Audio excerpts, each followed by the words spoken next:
Let's shift focus and bring you other news worth your attention this Friday, because Absa, together with African ambassadors, government leaders and business executives, are having an engagement to discuss a range of issues, including Africa's economic growth through critical minerals.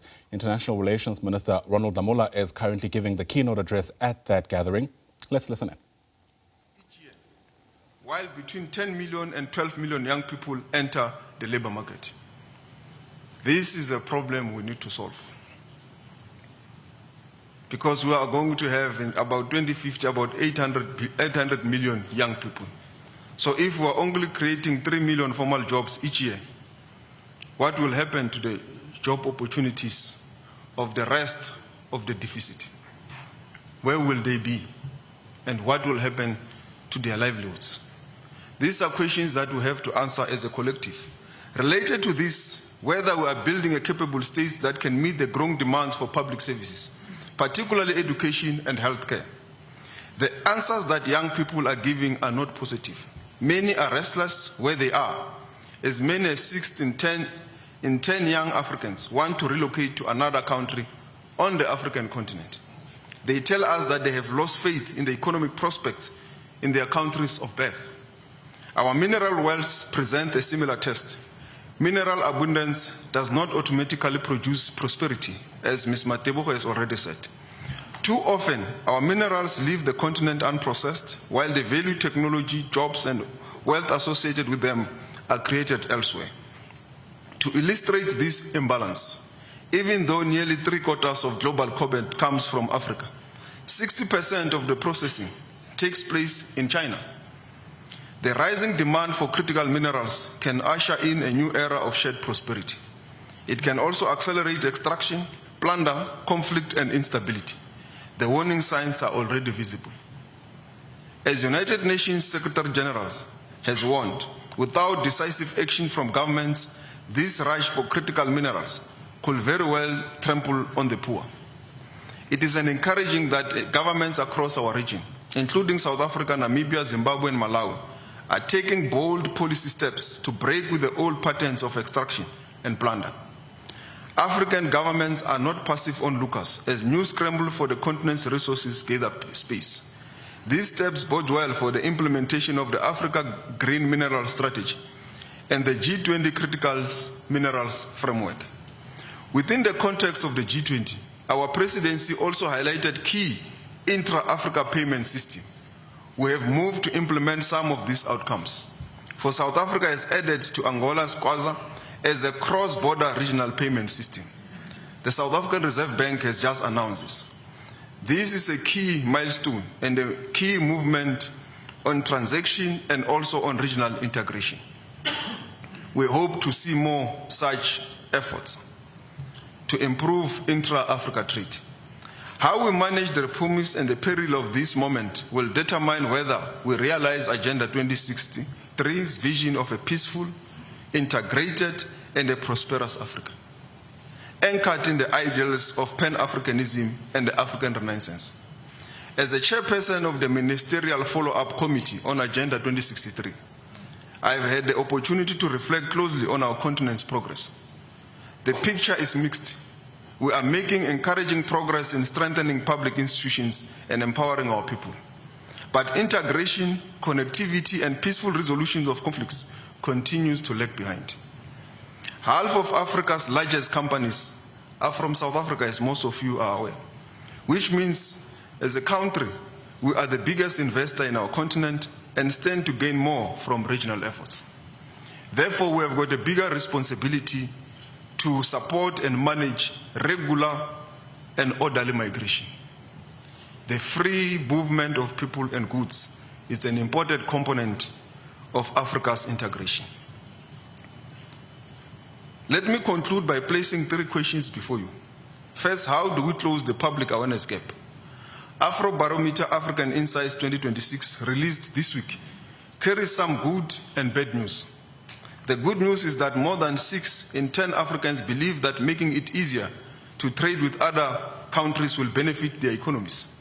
The bad news is that only 13% have heard of the animal called Africa Continental Free Trade Area. These give us a foundation on which to build support for deeper regional and continental integration.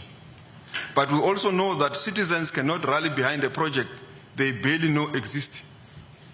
So how do we translate this openness to trade into greater public awareness and understanding of the Africa Free Trade Area? Secondly, how do we answer the skepticism about who benefits from integration? How do we demonstrate that regional integration is not the preoccupation of the political and the economic allies like ourselves in this room, but a project that can expand opportunity for ordinary people of the continent? Thirdly, what responsibility does business carry for social cohesion? South Africa is a leading destination of migrants on the continent. Many of our migrants come to South Africa from the region and beyond in search of work and a better life. There is, however, an unsettling pattern of some employers exploiting irregular migration to evade labor and immigration laws. This conduct is unlawful, it is unfair, and irresponsible of business to do so. It erodes labor standards for everyone and damages social cohesion. We are aware that while the continent has immense potential, it faces challenges in the near term. The economies in most countries have not enjoyed solid growth for some time, including our own country. Fortunately, there are positive changes on the horizon. The IMF forecasts the sub-Saharan Africa growth at 4.5% this year, and at similar levels in the coming years. Still, these growth figures are from a lower base, and the living conditions in many countries are still low.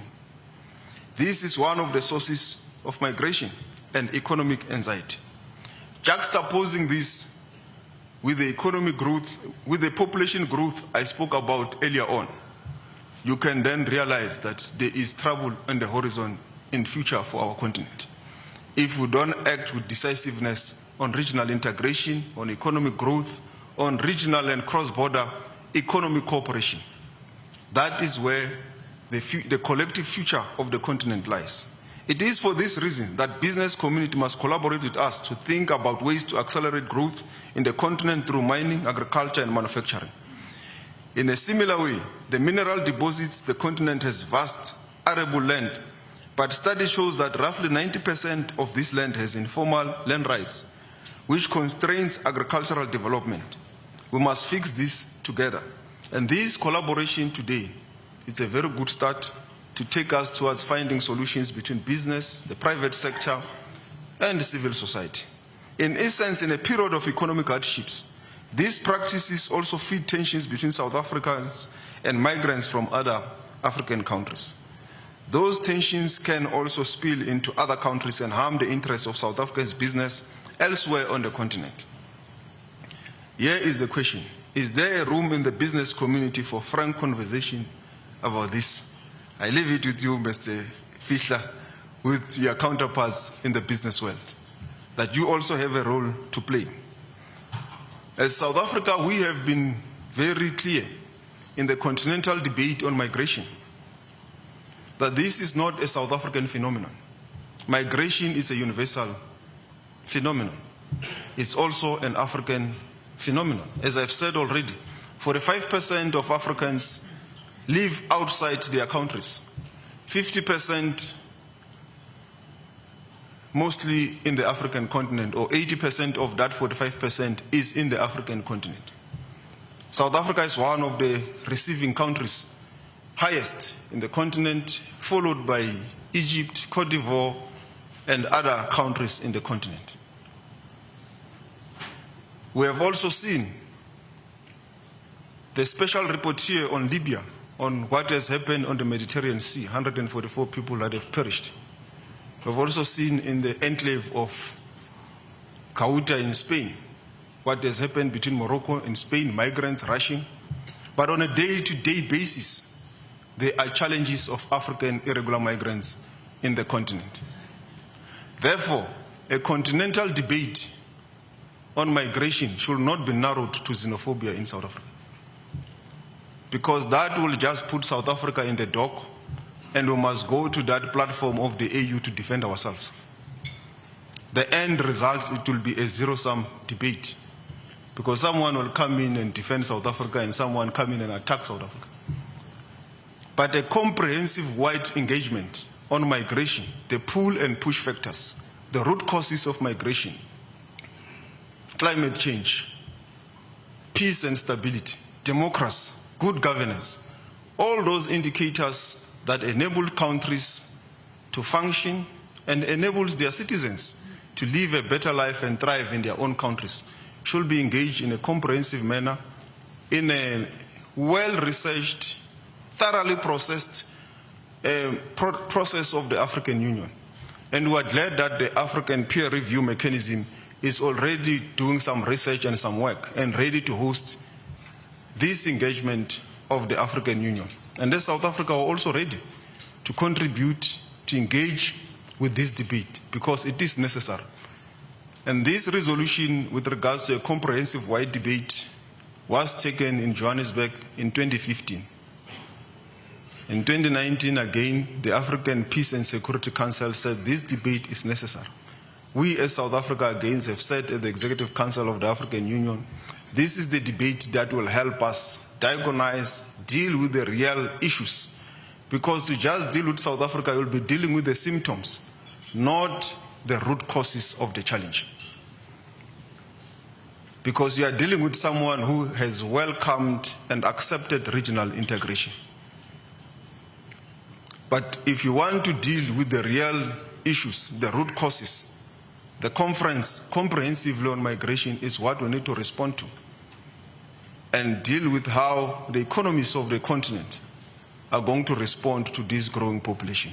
800 million, 3 million jobs created per annum out of 12 million that is coming out looking for jobs. These are the responses we need to respond to for the continent. And I hope this discussion will further add impetus, will add into this thinking and take us into a brighter future. Thank you very much.